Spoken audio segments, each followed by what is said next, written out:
আসসালামু আলাইকুম। আমাদের চ্যানেলে আপনাদের সবাইকে স্বাগতম।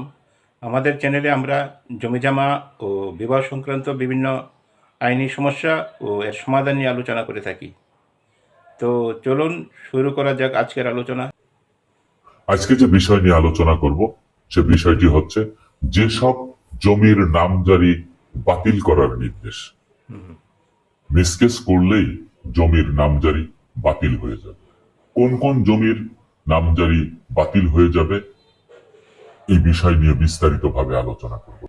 নামজারি, খাজনা খারিজ, মিউটেশন এই জিনিসটা কি, এটা যদি আমরা ভালো করে যদি বুঝতে চাই, আমি অল্প সময়ের মধ্যে একটি কথা বলি। সেটি হচ্ছে আমাদের সম্পত্তি যখন হস্তান্তরিত হয়, সে হতে পারে উত্তরাধিকার সূত্রে পাওয়া সম্পত্তি, হতে পারে আপনি কারো কাছ থেকে সম্পত্তি ক্রয় করেছেন, অর্থাৎ একজনের সম্পত্তি আর একজনের কাছে যখন চলে যায় তখন এই মধ্যবর্তী স্থানে কিন্তু একটি দলিল সৃষ্টি হয়।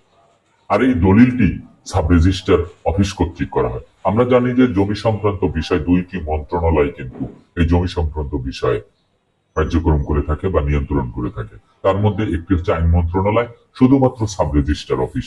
এই সাব রেজিস্ট্রার অফিসে জমি সংক্রান্ত বিষয় আপনার বায়না দলিল থেকে শুরু করে সাব কবলা, হেবা দলিল, তারপরে হেবাবিল আওয়াজ, যেই কোনো ধরনের রেজিস্ট্রিকৃত কাগজপত্র সাব রেজিস্ট্রার অফিস থেকে করা হয়। এই সাব রেজিস্ট্রার অফিস থেকে দলিল হবার পরে এই দলিলের যে সমস্ত কপি সমস্ত কিছুই কিন্তু সাব রেজিস্ট্রার অফিসে জমা থাকে এবং তাদের যে বালাম বই সেইখানে কিন্তু এন্ট্রি থাকে। কারণ এখনো পর্যন্ত আমাদের দেশে দুই মন্ত্রণালয়ের মধ্যবর্তী স্থানে কোনো ডিজিটাল প্ল্যাটফর্ম তৈরি হয় নাই, এখনো হয়ে পারে নাই। আর একটি হচ্ছে মন্ত্রণালয়, সেটা হচ্ছে ভূমি মন্ত্রণালয়। ভূমি মন্ত্রণালয়ে যে সকল কর্মকর্তারা থাকেন, বিভাগীয় কমিশনার, ডিসি মহোদয়, ইউনিয়ন ভূমি অফিস, উপজেলা ভূমি অফিস, সমস্ত জায়গায় যে সকল ভূমি কর্মকর্তারা থাকেন, তারা কিন্তু সরজমিনে গিয়ে জরিপ কার্যক্রম থেকে শুরু করে সকল কার্যক্রম এই ভূমি মন্ত্রণালয় কিন্তু করে থাকে।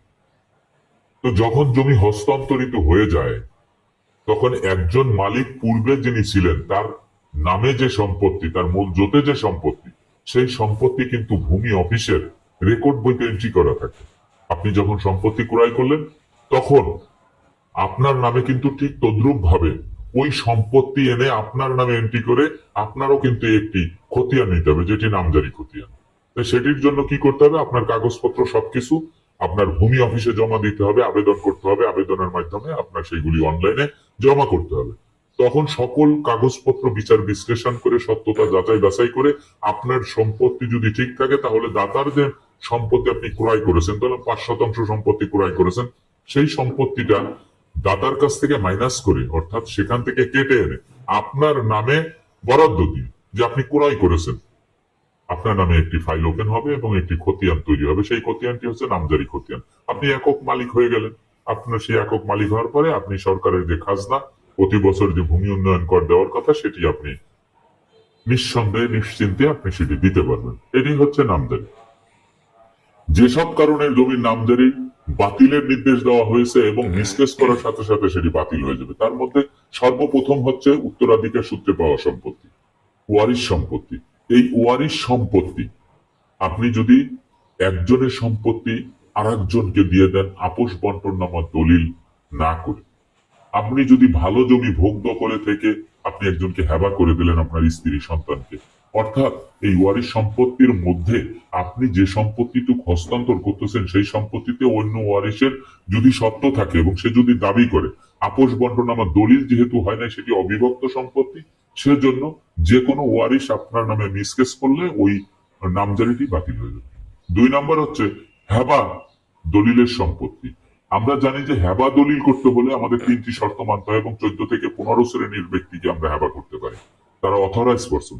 কিন্তু আনঅথরাইজ পারসন ব্যক্তির নামে যদি আপনি হেবা করে থাকেন এবং সেটি যদি আপনার ওয়ারিশরা আইনগত দিক থেকে ব্যবস্থা নেয় এবং মিসকেস করে, তাহলে এসিল্যান্ড অফিস থেকে কিন্তু সত্যতা যাচাই বাছাই করে ওই নামজারি কিন্তু সাথে সাথে বাতিল করে দেবে।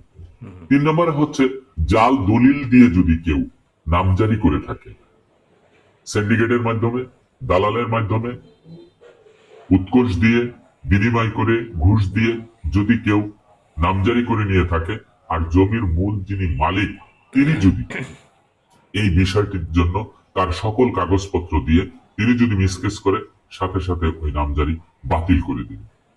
তারপর হচ্ছে রেকর্ড থেকে যদি কেউ বের হয়ে যায়, অর্থাৎ খতিয়ান থেকে যদি কেউ বের হয়ে যায়, অর্থাৎ আপনার সকল কাগজপত্র আছে একজনের, কিন্তু এই জমির একটি রেকর্ড অন্যের নামে হয়ে গেছে।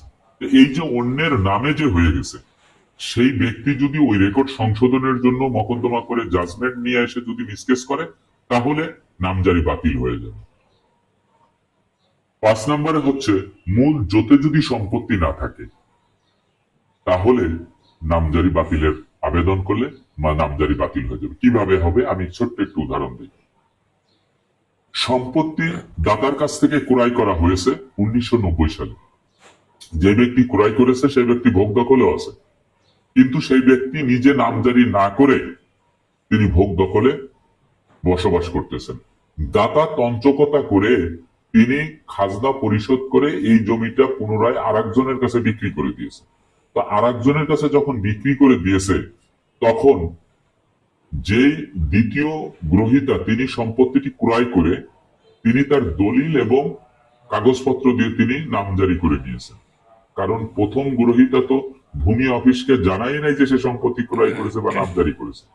দ্বিতীয় গ্রহীতা তিনি মালিক হয়ে তিনি নামজারি করে নিয়েছে। তা যখন নামজারি করে নিয়েছে, তখন দাতার যে 5% সম্পত্তি, সেই 5% জমি যখন নামজারি করে দ্বিতীয় গ্রহীতা নিয়ে গেল, তখন দাতার মূল জোতটা কিন্তু শূন্য হয়ে গেল।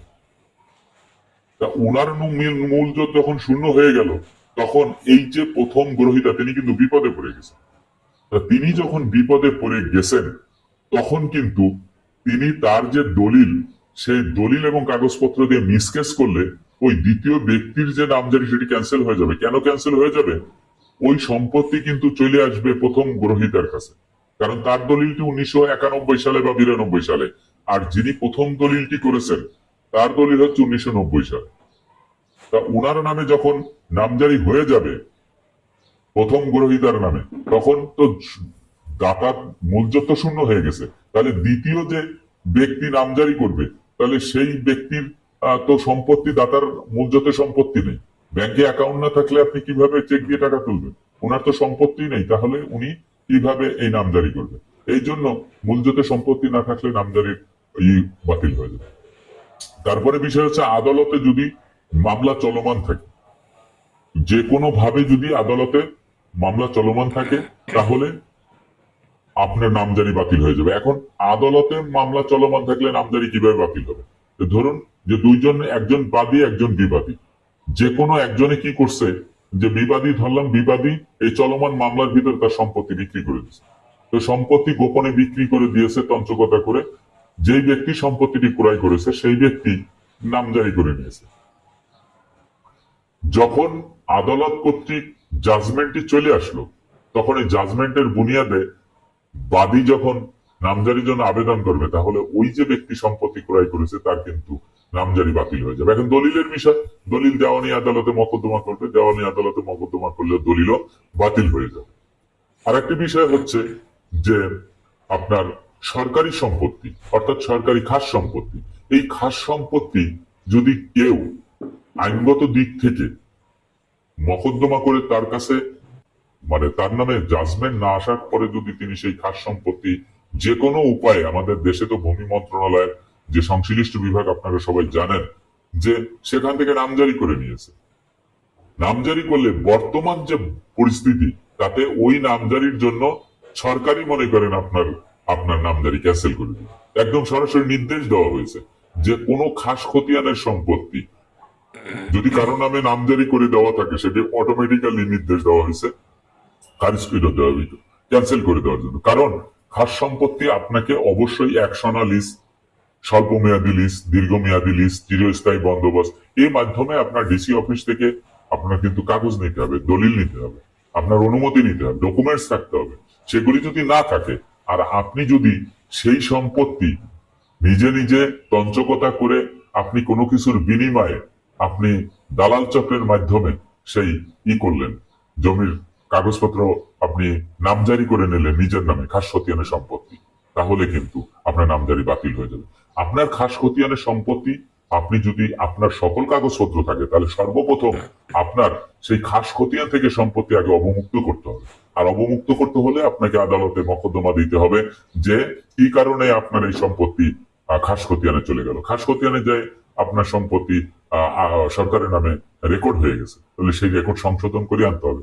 এনে তারপরে আপনি নামজারির জন্য আবেদন করলে আপনার নামে নামজারি হয়ে যাবে। তো এই যে আমি যে 6-7টা পয়েন্টের কথা বললাম, এই সকল জমির নামজারি কিন্তু সরাসরি বাতিল হয়ে যাবে মিসকেস করে। কারণ কারোর জমির সত্ত্ব যদি ওই দলিলে থাকে, কারোর সত্ত্ব নিয়ে যদি কেউ নিজে নামজারি করে নেয়, তাহলে সেই নামজারি বাতিল হয়ে যাবে। একটা কথা মাথায় রাখবেন, রেকর্ড খতিয়ান একমাত্র সিএস খতিয়ান যেটি রায়ত স্থিতিবান সেটা ছাড়া যত রেকর্ড খতিয়ান আছে, নামজারি খতিয়ান আছে, এই যে বিডিএর জরিপ আছে, এই সবকিছুই সংশোধন করার জন্য বিজ্ঞ আদালতে মকদ্দমা করে দেয়। কিন্তু রেকর্ড খতিয়ান যেটি সিএস রায়ত স্থিতিবান, এটি কিন্তু সংশোধন হয় না। এটা জমিদার আমলে, সেই ইংরেজ আমলে এটি রাষ্ট্রীয় স্বীকৃতিগত দখলীয় সত্ত্বে স্থায়ী মালিকানা দিয়ে।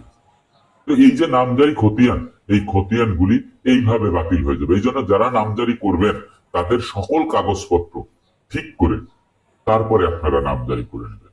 আশা করি বিষয়টা বুঝতে পেরেছেন। আমাদের ভিডিওটি আপনার ভালো লাগলে লাইক, কমেন্ট ও শেয়ার করতে ভুলবেন না। আর এই ধরনের ভিডিও পেতে আমাদের চ্যানেলটি সাবস্ক্রাইব করে আমাদের সাথে থাকুন। ধন্যবাদ সবাইকে। আল্লাহ হাফেজ।